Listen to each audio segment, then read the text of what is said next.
Ivanka Trump spoke out for the first time against embattled Alabama Senate Republican candidate Roy Moore, who has been accused of pursuing sexual relationships with teenagers when he was in his early 30s. Her father, President Donald Trump, meanwhile, has largely stayed mum on the issue. "There's a special place in hell for people who prey on children," Trump told the Associated Press in an interview otherwise focused on tax reform published Wednesday. "I've yet to see a valid explanation and I have no reason to doubt the victims' accounts," the first daughter and presidential advisor said. "Really, Ivanka?" Next time a news outlet snags an interview with her, it might ask, why can her father not bring himself to condemn Moore? Would you urge Alabama voters to cast ballots for his opponent, Doug Jones? Is there a special place in hell for a man who reportedly entered the Miss Teen USA changing room where girls as young as 15 were in various states of undress and bragged about such situations? "I'll go backstage before a show, and everyone's getting dressed and ready and everything else?" Does that spot in hell have a spot for men who discuss their teenage daughter in creepy sexualized terms? Would that spot in hell have room for a man who reportedly tells 14-year-olds that in a couple of years I'll be dating you? Ivanka Trump knows that young women and men allegedly accosted and abused by powerful men in Hollywood, e.g.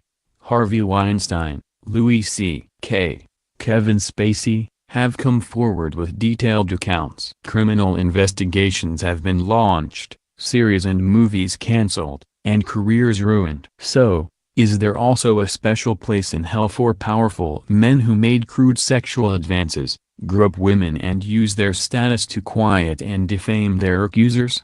Should those women be believed if their stories are detailed, consistent with known facts and collectively portray a pattern of behavior? Ivanka Trump doesn't like being called complicit in her father's policy agenda, but her great sin is helping to vouch for and normalize her father's character. His alleged predatory behavior, just as Roy Moore's, should have disqualified him from office, and yet she helped convince voters that he was a terrific guy, a feminist even. When the New York Times ran a report extensively documenting his treatment of women, Ivanka Trump was there to defend him. Most of the time, when stories are inaccurate, they're not discredited and I will be frustrated by that. But in this case, I think they went so far, Ivanka said. This is an article that is widely being discredited. The lead person who was interviewed, for the story and that the story opens up with, was all over the news yesterday, saying that they manipulated what she was saying. So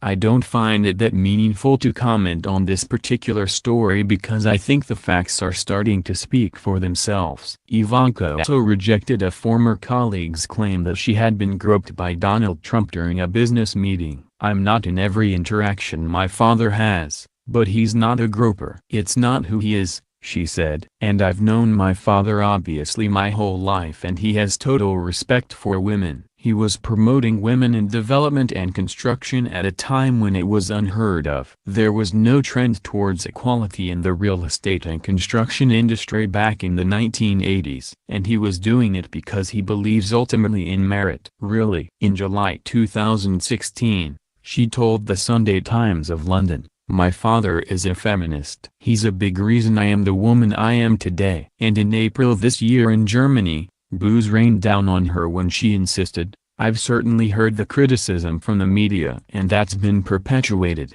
but I know from personal experience, and I think the thousands of women who have worked with and for my father for decades are a testament to his belief and solid conviction in the potential of women." As an advisor and as a daughter, I can speak on a very personal level knowing that he encouraged me and enabled me to thrive. Whether or not Ivanka Trump knows better, she has put herself forth to validate her father's treatment of women and discredit accusers. She's in no position now to lecture us on Moore, although if she'd like now to come clean on her father's conduct and comment on his eternal punishment, she might recover some dignity and respect in the eyes of American women, and men, as well. Since that's not happening, my advice to her is to make herself scarce. Her voice only reminds us of her unforgivable complicity in selling Trump to the voters.